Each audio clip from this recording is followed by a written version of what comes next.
In this video, we're going to cover a complete step-by-step tutorial on portrait realism tattooing. I'm going to teach you every single tip and technique you need to know to execute a realistic face on fake skin. I'll also show you exactly how I used RL, RS, and RM needles, and how I mixed my own custom gray wash for perfect shading. I'm Ben, and before we start, make sure to hit that like and hype button before you forget. Listen carefully and fully. Let's get to work.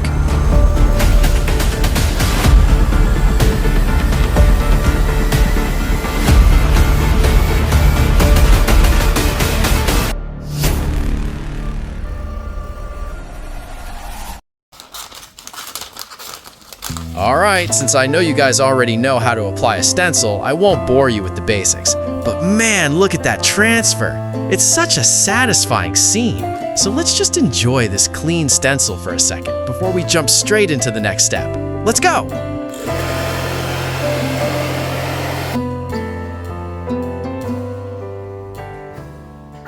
Alright, let's mix the gray wash. First cup, 3 drops of ink. The rest is solution. This is our key for those super soft, smooth as silk transitions on the first layer. Precision is everything. Quick tips. People always ask about the difference between RM and SE. While both are round magnums, the SE, or soft edge, has a specific taper that makes it even more forgiving on the skin. This is just a quick summary though. Needle theory is a whole different world. But for now, let's get back to the piece. Alright, let's get into the skin. We're starting with our first cup, the lightest gray wash we mixed earlier. For this layer, I'm using the Poseidon machine with a 3.6 stroke, and my voltage is set at 5.6. Keep in mind though, that speed depends on your specific machine and your hand movement. I'm beginning with the hair, mapping out the darkest areas first. But here's the secret. Even for the dark parts, we start with this light base layer to build a solid foundation. It ensures those gradients are flawless later on. When you're working on hair, remember to follow the natural flow and keep your hand movement consistent. Don't rush the process. I'll show you how to mix the darker shades as we move forward, but for now, focus on the saturation of this first layer. Watch the needle depth closely. We want it soft and subtle. Now let's step it up to our second cup. This mix is exactly 6 drops of ink topped off with solution. This is our bridge, the crucial mid-tone that connects our soft foundation to the deep shadows. We're diving back into the hair now to build that essential contrast. Here's the technical breakdown. I'm targeting the core of the shadow shapes, but the secret is in the flick motion. Use long, tapered strokes following the hair's natural flow.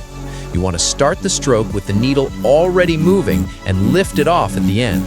This prevents any blunt dots and gives you those razor-sharp, realistic hair strands. Keep your hand pressure incredibly consistent. If you push too hard trying to get dark quickly, you'll traumatize the skin and lose that silky, organic texture we worked so hard to establish. Instead, rely on saturation through overlapping strokes. Think of it like drawing with a pencil. Build the richness layer by layer. Watch your needle angle too. Keeping it slightly tilted helps the ink flow smoother into those fine lines. Don't rush this stage. Let the layers do the heavy lifting.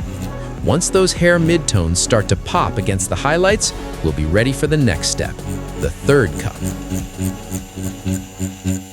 Now we're moving to our third cup, 10 drops of ink, and the rest is solution. This is where the magic happens and the hair really starts to gain its 3D depth. We're going back into the darkest shadows of the hair, but here's a critical tip. Be extremely selective. You don't want to cover everything we've already done. Focus only on the deepest recesses to push the contrast and make your highlights scream. At this stage, precision is everything. I'm using shorter, more controlled strokes to pack that saturation exactly where the shadows are strongest. Keep an eye on your edges. You want them to blend seamlessly into those midtones we just laid down. Remember, if you lose your highlights now, the hair will look like a solid black block, and we want to keep that realistic texture. Stay patient, keep your needle clean, And watch how these deep tones create that incredible pop against the lighter strands. We're building the soul of the portrait here. After the hair, we move into what's called black packing. We're laying down solid, saturated black in the areas that require absolute depth. The technical key isn't to just push down.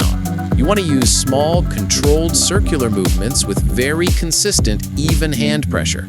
Don't rush it. Focus on ensuring the ink is packed seamlessly from the stencil line all the way to your blend. This builds that rich, deep foundation that makes the rest of the portrait pop with a realistic look.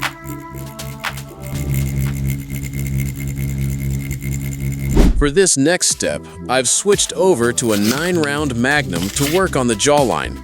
I'm starting the first layer here using a quick, short C-motion technique. The key is to sweep the needle from the darkest edge out toward the lighter skin tones.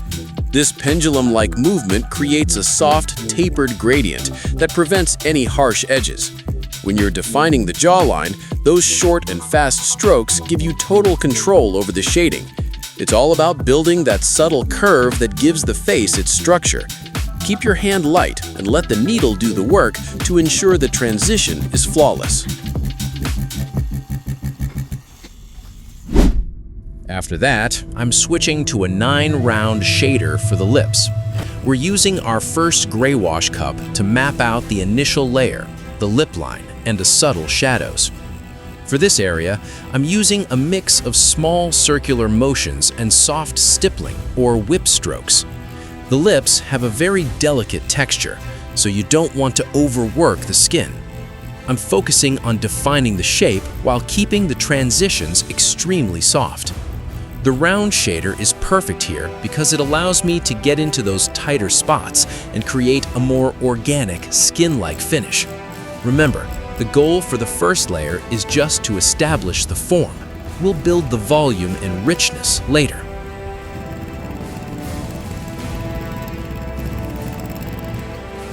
Here's a pro secret. I'm adding 10 drops of white to our first gray wash cup to create an opaque gray. This mix gives you a much softer, velvet-like finish on the skin. I'm gonna speed things up a bit here since we're still working on the base layer. I want to get straight to the more advanced techniques and tips ahead. While you watch, don't forget to hit that like button. If you have any questions, drop a comment. I'm here to help you level up. And stick around until the end of the video. I've linked specialized masterclasses for hair, lips, and eyes. If you're serious about your progress, you definitely want to watch and practice those. Let's keep going. Now, for the eyebrows, I'm switching back to a round Magnum. The curved edge of the RM is perfect for creating those soft, diffused shadows behind the hair strands. I'm using a gentle flick motion, following the natural arch and growth of the brow. The goal here isn't to create a solid block, but to build a soft gradient that adds depth and realism. Keep your touch light to let the skin breathe between the strokes. This is how you get that natural hair-by-hair look without it looking overdone.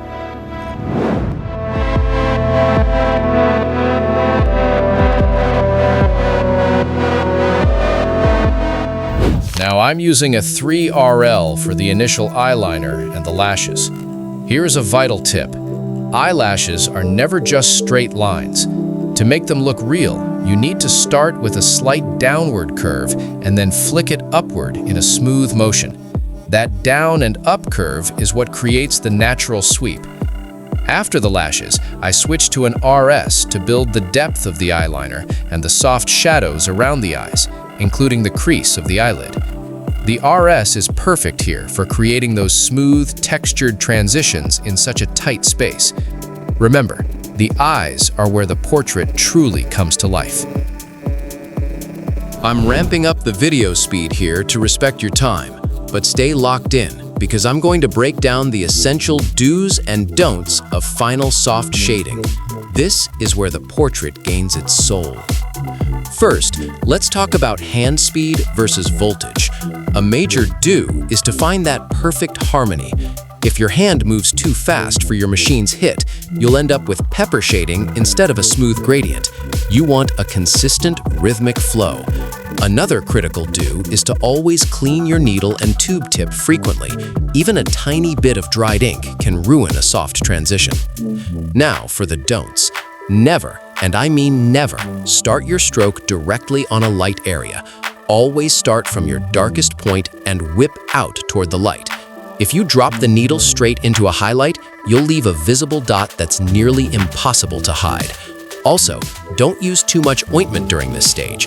A thick layer of Vaseline can trap the ink and prevent you from seeing the true saturation, leading you to overwork the skin. Your pressure needs to be whisper light. Imagine you're just dusting the surface of the skin. We're building layers of transparent gray, not solid blocks. Mastery is knowing when to pull back and let the contrast do the talking. Keep your movements fluid, keep your eye on the reference, and watch how these subtle values turn a flat image into a living, breathing portrait. Here's the design I executed today. Feel free to take a screenshot and use it for your own practice. Also, make sure to check the description. I've got a special surprise waiting for you to help you get the tattoo supplies you need. Don't miss out!